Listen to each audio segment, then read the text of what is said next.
Inamin ng aktres na si Liza or Hope Soberano na sa kabila ng paghanga ng maraming tao sa kanyang mukha, ay napakarami niyang insecurities sa kanyang katawan. Insecurity would be my weight. I always get compared to girls that are smaller than me, my peers that are smaller than me.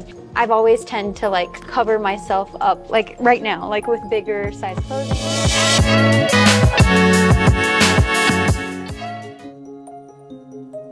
Sa YouTube channel ng celebrity doctor na si Dr. Vicky Bello ay naging guest niya si Liza at dito inisa-isa ng aktres ang parte ng katawan niya na nagbibigay ng insecurity sa kanya. Mapapansin sa vlog ni Dr. Bello na nakasuot ng malaking jacket si Liza na siyang kagad na pinuna ng ilang netizens. Ngunit mapapansin na tila may kinalaman ito sa mga insecurities niya dahil ayon sa aktres, number 1 insecurity niya ang kanyang timbang dahil madalas raw siyang ikumpara noon pa sa ibang artista na mas nami-maintain ng maliit na pangangatawan. Ayon sa kanya, bagamat alam niya raw na healthy siya dahil sa kanyang healthy diet at exercise, hindi niya raw maiwasang maapektuhan sa tuwing pinupunan ng ilan ang mabilis na pagdagdag ng kanyang timbang.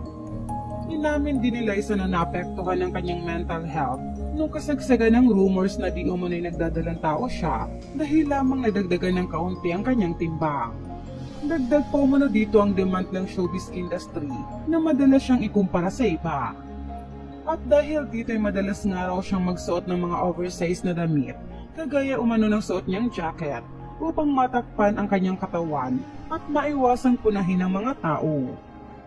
Maliban dito, sinabi rin ni Liza na isa pa sa mga insecurities niya ay ang kanyang balat, lalo na umano sa may parting legs. Nagsimula raw ito nang lumipat umano sila dito sa Pilipinas mula Amerika at manibago ang balat niya sa hangin ng bansa. Ayon pa kay Liza, nabuli rin siya noon dahil dito at tinawag siyang hayop imbes hayop dahil mukha raw siyang galisin kagaya ng sa aso. Ikinuwento rin niya na nung pumasok siya ng show business, isa rin sa pinunan ng mga bashers sa kanya ay ang mga peklat umano niya sa tuhod at pagiging maitim nito na ipinukumpara rin sa iba. Kaya naman nga hindi raw talaga maiwasang maapektuhan ng kanyang mental health dahil sa mga insecurities niyang ito. Dagdag pa dito yung iniisip niyang problema ngayon sa kanyang buhok kung saan patuloy daw ang pagnipis nito dala ng palagi ang pagpapaayos ng buhok, stress, at kakulangan sa tulog tuwing may trabaho sa showbiz. Ngunit sa kabila nito, matapang na hinaharap nila isang lahat ng insecurities niyang ito at hindi naman siya binibigo ng kanyang mga fans na patuloy na pinupuri ang magagandang qualities na meron siya.